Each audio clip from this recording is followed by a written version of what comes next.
Sobat Sport, welcome back to Sportholic, Ignite Your Spirit of Sport. Senang sekali hari ini Skarhayu bisa membersamai Sobat Sport lagi, dimana lagi kalau bukan di Sportholic, yang pastinya nanti akan memberikan informasi seputar olahraga, baik di Malang maupun di Universitas Brawijaya. Dan gak cuma itu, kita nanti juga seperti biasa ya, akan berbincang dengan narasumber kita hari ini tentang pengalaman dia, terus juga apa yang dia tekuni, dan lain sebagainya. Tapi sebelum itu, sebelum kita kenalan sama narasumber kita hari ini, sekarang mau nanya dulu gimana kabarnya Sobat Sport, semoga selalu sehat dan selalu bersemangat gitu dalam menjalani aktivitas. Dengan aktivitas yang padat, jangan lupa juga sekarang ngingetin buat selalu jaga kesehatan, istirahat yang cukup, olahraga yang teratur, dan mengkonsumsi makanan dan minuman bergizi. Tapi selain itu, kita juga harus mastiin kalau kebutuhan gizi dan vitamin harian tubuh kita itu tercukupi. Makanya sekarang di sini mau rekomendasiin salah satu minuman multivitamin yang bisa ngebantu kita untuk mencukupi kebutuhan vitamin harian, Oranamin C. Oranamin C ini adalah minuman multivitamin yang punya kandungan vitamin lengkap dan aman untuk dikonsumsi sehari-hari. Jadi Sobat Sport jangan lupa untuk jaga kesehatan ditemani oleh Oranamin C. Oke, karena tadi udah spill sedikit gitu ya, kalau hari ini kita juga bakal ngobrol sama narasumber yang kira-kira punya pengalaman apa, menekuni olahraga apa. Daripada penasaran, langsung aja kita sapa dulu. Halo Kak. Halo semua. Iya, boleh dong kenalan dulu Kak Sobat Sport, namanya siapa, dari jurusan fakultas apa, dan menekuni olahraga apa? Oke, halo semua, perkenalkan nama aku Sharon Sabemalak, bisa dipanggil Syasa. Aku dari Fakultas Peternakan angkatan 2023 dan sekarang aku lagi menekuni olahraga renang. Wah, jadi kita hari ini kedatangan atlet renang yang dipunyai oleh Universitas Brawijaya. Ada Kak Sasa di sini yang nanti juga akan berbagi cerita dan pengalaman Kak Sasa selama menekuni olahraga renang gitu ya. Tapi sebelumnya aku nanya dulu, gimana kabarnya hari ini? Baik banget. Baik ya, luar biasa. Hari ini cerah sekali wajahnya, gembira sekali. Semoga energi positifnya juga tersalurkan gitu ke Sobat Sport gitu. Nah, kita mulai obrolan pertama nih dengan tadi udah kenalan gitu kan Kak Sasa ya. Terus juga udah bilang kalau menekuni olahraga renang. Sejak kapan sih menekuni olahraga renangnya? Aku sudah menekuni renang semenjak menduduki sekolah dasar atau kelas 5 SD. Itu baru mulai les, udah mulai kayak mempelajari gaya-gaya basic renang. Ada gaya dada, punggung, kuku bebas. Lalu saat kelas 6 SD itu udah mau mulai nih masuk yang dimana itu klub renang. Yang dimana itu di Bali. Karena aku tinggal di Bali juga, itu mulai masuk klub dari kelas 6 SD sampai SMA. Dimana tuh masih klub di Bali, lalu semenjak kuliah baru mulai menekuni di bagian bidang UKM Penang SUB.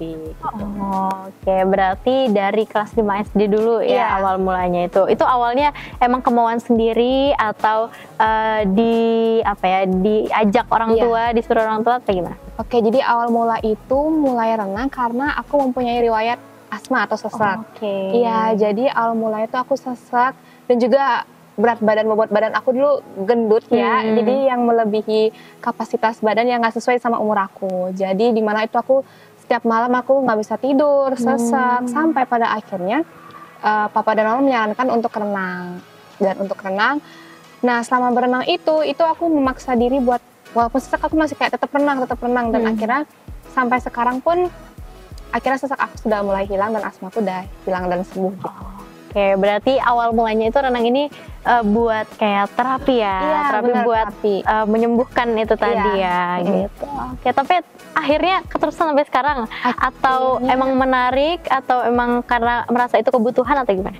Akhirnya merasa itu kebutuhan sih pada akhirnya, yang dimana juga udah ikut UKM renang kayak setiap weekend, jadi kayak latihan renang bareng kayak gitu, jadi kayak kesehatan juga makin terjaga. Atau kadang aku biasanya olahraga lari biasanya, lari atau enggak renang kayak gitu. Berarti benar-benar ini ya, memanfaatkan juga gitu ya, sarana yang udah dikasih sama orang tua, terus dimanfaatkan juga, ternyata punya bakat juga di situ. Luar biasa.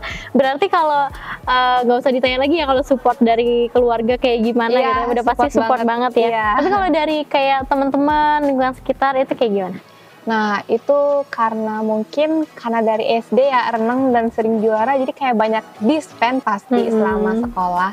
Dan itu benar-benar mempengaruhi sekeliling kayak jarang lah yang namanya kayak nongkrong atau segala macam yang berhubungan dengan tugas bareng. Itu pasti pas zaman SMA atau SMP tuh jarang banget karena aduh aku sibuk latihan karena bener-bener latihannya mungkin kayak pikiran orang-orang renang tuh kayak ya paling cuma di air, dan itu biasanya tapi berat juga karena latihannya bener-bener hektik itu, bisa yang kayak 2-3 jam latihan, dan kita juga ada latihan fisiknya, jadi bener-bener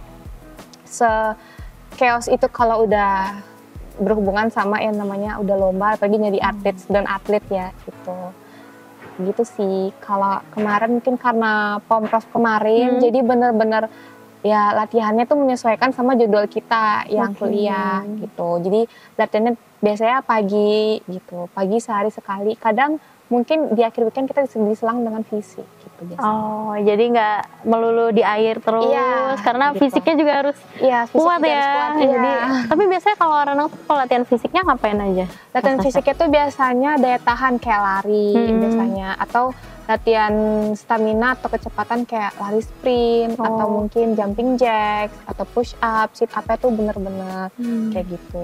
Oke, berarti emang selain juga skill yang di dalam air, harus punya ketahanan fisik yang kuat juga. Jadi butuh latihan fisik yang di luar air juga. Betul. Nah, dengar-dengar kan Kak Sasha nih juga gabung di UKM renangnya Universitas Brawijaya gitu kan ya. Itu dari maba atau gimana?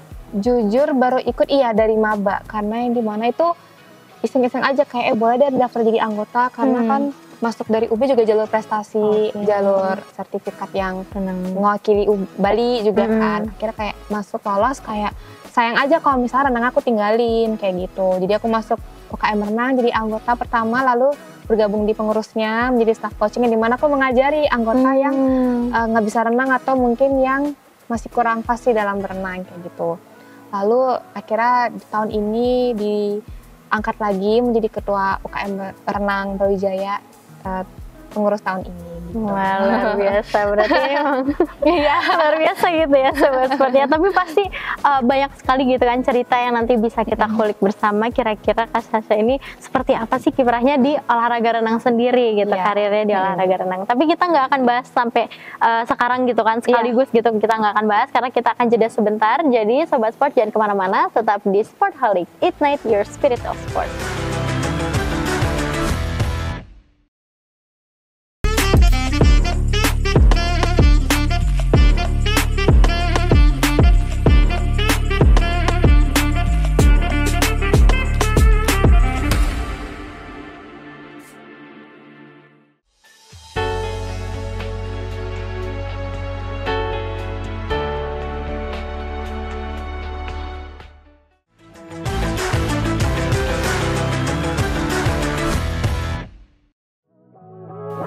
Sobat Sport, welcome back to Sportholic, Ignite Your Spirit of Sport. Masih sama Sekar Hayu di sini, dan juga narasumber kita hari ini ada Kak Sasha. Ya, kalau tadi Kak Sasha udah cerita gitu ya, awal mula ikut renang itu di kelas 5 SD sebagai salah satu sarana terapi juga untuk kesehatannya gitu, sampai akhirnya sampai hari ini pun masih menekuni olahraga renang, dan bahkan bisa dibilang udah jadi atlet ya. Udah jadi atlet gitu. Pastinya kan perjalanan dari awal ikut renang sampai sekarang bisa jadi atlet itu kan nggak mudah ya, dan nggak singkat juga. Nah, kita nanti bakal cerita gitu ya Kak Sasha, boleh ya diceritakan ke Sobat Sport gitu, gimana sih perjuangan awalnya sampai akhirnya sekarang tuh bisa jadi atletnya di renang Brawijaya. Oke, mungkin awal mulai itu dari kelas 5 SD, yang dimana itu baru mulai tahu kan yang renang basicnya itu gimana. Lalu lanjut ke mulai mengikuti lomba yang namanya diajak oleh pelatih. Nah, itu bener-bener yang nggak terlalu bisa berenang banget, kayak yang lain udah cepet, dan sedangkan aku kayak masih lelet gitu, dan kayak gembul, gendut gitu kan, dari kelas masih imut, iya, kayak disuruh ikut lomba kayak aduh, itu udah bener-bener demam panggung, gugup, terus yang lain udah pada kayak hebat-hebat gitu, sampai mulai perlahan-lahan akhirnya mungkin dalam lomba pertama tuh pasti adanya kekalahan, mungkin ya pasti ada kekalahan, tapi bagaimana kita tuh bisa mengevaluasi atau pelajarin lagi kesalahan kita kan. Jadi kayak aku terus pun kayak, waduh aku kalah nih, aku makin semangat buat latihan lagi gitu. Akhirnya aku latihan sampai mungkin dari kelas 6 SD aku udah mulai dapat juara perunggu. Lalu karena mungkin juga satu sisi lain, karena di kolam itu udah banyak atlet yang udah pro banget dalam latihan, dalam sehingga lomba itu dia menang, ada yang emas, ada yang perak. Jadinya aku beralih ke open water swimming, yang dimana itu aku renang di laut atau di pantai. Itu di umur di kelas? Di kelas SMP kelas 1 sampai kelas 3 gitu. Menekuni di open water itu? Iya, yang dimana itu open waternya di Pantai Kuta di Bali. Nah itu awal mulai itu karena masih takut ya, masih newbie juga, kayak aduh nomor open water gimana nih. Akhirnya ikutlah yang dulu yang tipis, yang 1,2 km dulu latih renang. Kira lomba-lomba dan meraih juara perunggu itu masih antar Indonesia. Karena di lomba itu, di open water itu ada yang se-Asia, ada yang Indonesia. Berarti ini yang masih tingkat nasional? Iya, tingkat nasional. Lalu karena udah menang, kayaknya emang bakatnya di nomor jarak jauh, nomor long di pantai, akhirnya open water. Akhirnya pas kelas 2 SMP pun ikut lagi yang 5 km. Mulai naik ya? Mulai naik nih. Dan levelnya juga banyak yang anak-anak ya udah dari luar, dari Asia, dari bule lah segala macam gitu kan, karena di Bali mostly. Jadi kayak akhirnya meraih lagi nih perunggu tapi se-Asia. Lalu mulai nyoba lagi, itu tahun 2021, 5 kilo lagi. Dan perunggu lagi juga di se-Asia. Lalu pada SMA kelas 1 sampai kelas itu sempat vakum untuk berenang. Karena benar-benar karena COVID juga ya sempat. Dan stuck juga karena ekonomi dan segala macam. Jadi cuma adik aku aja yang lanjut. Dan akhirnya dipanggil lagi oleh pelatih aku untuk mewakili kota Denpasar aku atau Bali, itu ajang provinsi gitu. Dan aku dikasih kepercayaan lagi buat ikut nomor laut lagi, tapi dalam cabur selam, yang dimana itu seperti renang, cuman dia menggunakan alat kayak fin sama snorkel kayak gitu. Dan akhirnya aku ikut dalam nomor laut, itu 6 km juga, open water, dan meraih perunggu juga.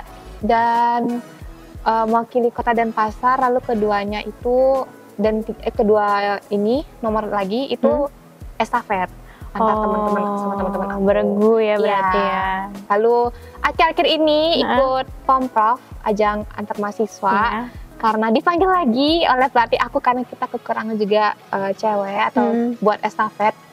Dan akhirnya aku di Pomprov kemarin mengikuti 50-100 bebas. Lalu estafet gaya ganti sama estafet gaya bebas perempuan. Dan yang 100 bebas itu aku mendapatkan perunggu. Lalu yang estafet mix atau gaya kupu punggung nada bebas sama gaya bebas itu perak gitu. Wah, luar biasa. Ini nggak main-main, aku sampai keren gitu kayak. Mulai dari di kolam biasa gitu kan, dari yang tadinya cerita masih gembul imut gitu kan, belum kuat, yang lainnya cepet, sekarang udah bisa open water swimming loh. Jadi bahkan se-Asia gitu kan, lawannya nggak cuma Indonesia. Itu keren banget, Sasha. Terima kasih karena sudah berbagi juga gitu kan. Pastinya nanti Sobat Sport juga termotivasi, terinspirasi juga. Dan itu tadi keren banget, tapi pastinya kan dibalik semua itu prosesnya juga nggak mudah ya. Iya, nggak mudah banget. Dari yang tadinya belum bisa sampai akhirnya kok bisa berenang di laut gitu kan, sampai ikut ajang-ajang lainnya juga sampai membawa prestasi. Boleh dong diceritain kayak ups and downs-nya selama proses ini ya? Pasti ada yang namanya ups and downs. Kalau downs-nya dulu ya, yang dimana kan pasti ada kita manusia tuh mempunyai habit atau kebiasaan yang terus-menerus, pasti ada yang namanya titik jenuhnya. Nah, titik jenuh inilah yang biasanya tuh, tantangannya ini kayak, aduh aku tuh bosen banget, kayak tiap hari latihan lama, lalu program yang melelahkan, tapi aku juga harus ada target untuk mencapai kemenangan itu, dan bagaimana. Jadi kayak teruslah mempunyai kayak target, ada target ini, target dari pelatih, belum lagi omongan orang tua yang harus, ayo dek kerja, bisa, mama, bapak mengeluarkan uang yang nggak main-main, pasti yang benar-benar yang kayak harus yang namanya, aduh aku harus bangkit, tanggung jawab juga besar, dan target apalagi dari pelatih juga, dan dari teman-teman sekitar pun juga mempengaruhi kan, pasti downs-nya yang kayak gitu. Dan karena juga Pampers kemarin juga dalam ada kemenangan pasti ada downside juga, kayak Pampers kemarin kita tugas kuliah hektik, banyak banget, belum lagi karena aku saintek, peternakan praktikum dulu, jadi bener-bener yang downside tuh banyak banget aku Pampers, sedangkan aku juga menjabat jadi pengurus, aku harus mengatur jadwal kayak pagi latihan, lalu sorenya rapat, malamnya rapat lagi, dan itu bener-bener chaos banget sih. Tapi upsnya itu seneng banget guys, karena kita kan mewakili kampus, mewakili sekolah yang dari dulu dari kecil mewakili kampus tuh ada rasa kepribadian yang dimana aku bisa mengabdikan diri gitu buat kampus dan membanggakan nama kampus gitu. Itu upsnya itu sih yang paling enak banget, yang paling kayak wah ternyata aku bisa ya melalui segala yang kemarin aku chaos, nangis yang rombak bener-bener sampai wah nangis banget, dan akhirnya karena aku menang jadi kayak oh terbayarkan juga ya hasil jerih payahku, kayak ada rasa seperti itu yang membuat kayak seru ya kayak gitu, ternyata pengalaman kayak gini seseru itu begitu. Wah, luar biasa. Iya kan pasti setiap ada ups juga ada downs, ada upsnya juga ya. Tapi dari cerita Kak Sasha tadi gitu kan pasti banyak sekali juga pesan yang sudah bisa diambil gitu oleh Sobat Sport gitu. Tapi kita nggak berhenti sampai di sini aja. Kita masih akan melanjutkan obrolan kita dengan Kak Sasha, tapi setelah jeda yang satu ini. Makanya Sobat Sport jangan kemana-mana, tetap di Sportholic, ignite your spirit of sport.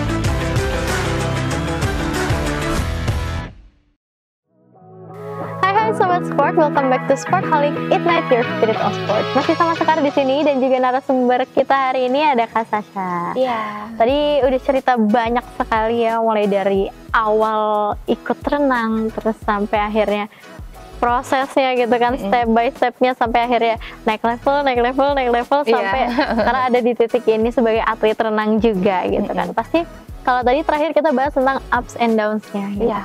Salah satunya mungkin kalau misalkan kita yang dari tadi dengar ceritanya Kak Sasha gitu ya, banyak banget lomba-lomba yang diikuti, terus juga mulai dari SD, SMP, SMA bahkan sampai kuliah, terus tadi terakhir juga kan hektik gitu ya, apalagi persiapan mau lomba, belum lagi rapat organisasi, belum lagi tugas kuliah, praktikum dan lain sebagainya. Gimana sih Kak Sasha dalam time managementnya gitu selama ini gitu, membagi waktunya itu gimana supaya prioritasnya tetap terjaga gitu? Oke, yang pasti untuk akademik pasti nomor satu ya kalau akademik itu. Tapi di selain itu juga kan kita ada lomba yang harus diutamakan untuk membanggakan nama UB ya. Jadi yang dimana itu aku mengatur jadwal karena kebetulan kuliah itu jadwalnya kan mungkin dari ada yang setengah 7 atau jam 7. Nah dimana itu kita mencari hari yang dimana kita masih bisa latihan. Kayak misalnya, tapi kita di sela itu ada surat dispen kan. Nah demi itu kita membagi waktunya tuh, kalau aku latihan dari jam 6 pagi sampai jam 8 pagi biasanya, atau tergantung dari jadwal pelatih juga menyesuaikan, atau ada yang dari jam 7 sampai jam 9 kayak gitu. Nah, yang pasti cara membaginya tuh kita habis latihan pasti ada yang namanya pasti demot atau malas buat mengerjakan kan. Nah, itu dilawan rasa itu yang dimana kita tuh harus ada waktunya, misalnya selesai latihan dari jam 9.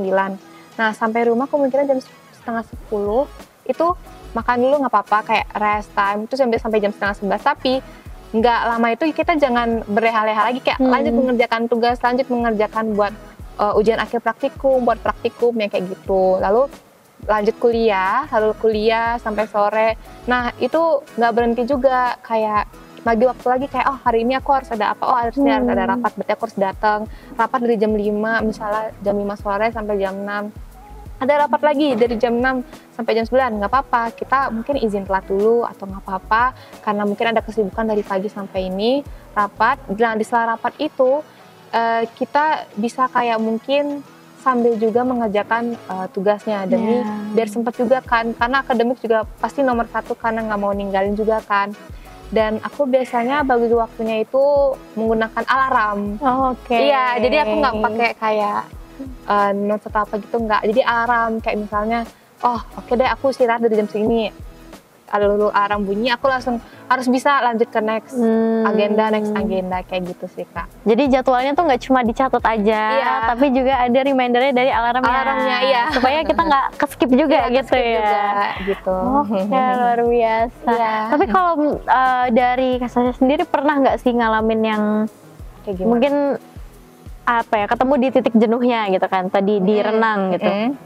Terus kayak tiba-tiba intinya kayak semua tuh jadi aduh capek banget, pengen istirahat dulu, pengen berhenti dulu, sampai akhirnya kayaknya udah deh besok libur aja renangnya, besok gini itu gimana? Pasti ada di sifat seperti itu pasti. Apalagi pas Pampers kemarin tuh aku pernah yang dimana tuh latihannya hari Rabu kan, karena latihannya setiap hari Rabu dan Jumat. Itu Hamin satu sebelumnya tuh aku di Kediri dan mendapatkan tiket kereta tuh dari jam 7 malam dan harus sampai di Malang pasti jam 12 malam. Nah sedangkan latihannya besok jam 6 pagi. Jadi itu bagaimana pasti ada yang di posisi kayak aduh malas banget latihan, tapi bagaimana kita harus mengutamakan target kita dulu. Ini kita latihan buat apa? Buat UB. Ingat-ingat lagi Ingat lagi, reminder lagi. Ini aku tujuannya latihan buat apa? Lombanya buat apa? Kayak jangan mungkin kayak ada rasa capek atau apa, tapi bagaimana kita harus menjalankan tanggung jawab yang kita hadapi dan kita punya dong pasti kayak gitu. Iya, karena pasti ketika kita awal udah memutuskan untuk oh ya udah aku ikut ini, ya kita harus tahu konsekuensinya gitu ya. Konsekuensinya dan menjalankannya dengan juga. penuh tanggung jawab. Iya, luar betul. biasa. Nah tapi kalau misalkan ngomongin target gitu ya atau cita-cita, Kak Sasha sekarang ini punya nggak sih target di olahraga renang ini, kayak pengen jadi seorang atlet yang gimana atau pengen ikut kejuaraan apa, itu ada nggak? Kalau untuk sekarang itu untuk target menjadi atlet itu bagi aku nggak dulu, karena aku sekarang tuh lagi suka-sukanya sama akademik dan pengen menjadi akademisi sih rencananya. Dan di sela akademisi itu bagaimana aku pengen juga mungkin melatih pentingnya renang juga kayak gitu. Mungkin renang bagi tubuh, renang bagi fisik, mental dan juga penting sih. Tapi sejauh ini untuk mungkin target buat lomba selanjutnya aku masih kurang tahu, mungkin dari panggilan dari UB atau gimana. Cuman kalau misalnya dari UB membutuhkan pasti aku mau gitu untuk menjalankannya. Kalau biasa berarti emang mungkin kalau kita tarik garis tadi ke beberapa ceritanya Kak Sasha juga sempat nyebutin jadi staff coaching. Iya. Yang mengajarkan teman-teman yang lain yang belum bisa. Mungkin kayaknya itu passionnya Kak Sasha mungkin ya. Mungkin ya. Berbagi apa ya ilmu yang Kak Sasha punya gitu. Tapi kenapa kok tertarik di hal itu? Karena aku pengen berbagi pengalaman aku dengan orang lain. Kayak bagaimana pengalaman ini tuh jadi tersalurkan gitu. Dan salah satunya aku pernah kayak mengajarin anak atlet anak renang aku, KM renang aku yang dulunya dia tuh bukan pengurus. Bahkan aku mengajari dia jadi anggota dan saat open rekrutmen pengurus dia menjadi staff coaching yang dimana itu tersalurkan juga ke dia. Jadi dia mengajari anggota juga yang dia nggak bisa renang jadi bisa renang, dan dia pun bilang kayak Kak terima kasih ya sudah mengajarin aku untuk caranya berenang, karena aku jadi bisa menyalurkan hal itu juga ke anggota yang aku ajarkan. Kayak itu benar-benar kayak wah terbayarkan juga ya, terharu banget, merinding nih. Iya. Karena kalau emang ilmu kalau dibagikan tuh bakal ngalir terus gitu benar. Ya. Nah mungkin karena tadi kita udah nggak kerasa gitu ya ngobrol, udah banyak banget nih hal yang diobrolin. Mungkin boleh dong sekaligus juga untuk closing statement gitu kan. Kak Sasha sampaikan dong, ada nggak pesan untuk sobat sport mungkin yang lagi menekuni olahraga renang atau mungkin menekuni olahraga lain atau punya kayak target atau cita-cita yang ingin dicapai? Mungkin untuk closing statement aku, jangan pernah patah semangat dan jalanilah kewajiban yang kamu duduki sekarang. aja. Oke, Iya. oke, luar biasa. Terima kasih banyak Kak Sasa semuanya. karena udah berkenan hadir di sini, Iya. berbagi pengalaman, berbagi cerita dan berbagi ilmunya ke Sobat Sport. Semoga apapun yang tadi Kak Sasa sampaikan bisa bermanfaat untuk siapapun yang menonton. Amin. Energi positifnya bisa tersalurkan, bisa Amin. memotivasi, menginspirasi, dan semoga Kak Sasa juga semakin sukses gitu ya, apapun Amin, yang amin banget. dijalankan. Semoga Iya. kita nanti bisa ngobrol gitu ya di lain Iya, kesempatan. boleh banget. Oke, luar Boleh biasa. Terima kasih banyak Kak Sasa. Sama-sama. Dan Sobat Sport, itu tadi obrolan kita bersama dengan Kak Sasa. Semoga bisa menginspirasi dan memotivasi Sobat Sport. Dan jangan lupa untuk selalu saksikan Sportholic. Dan sampai jumpa di episode selanjutnya. Dadah!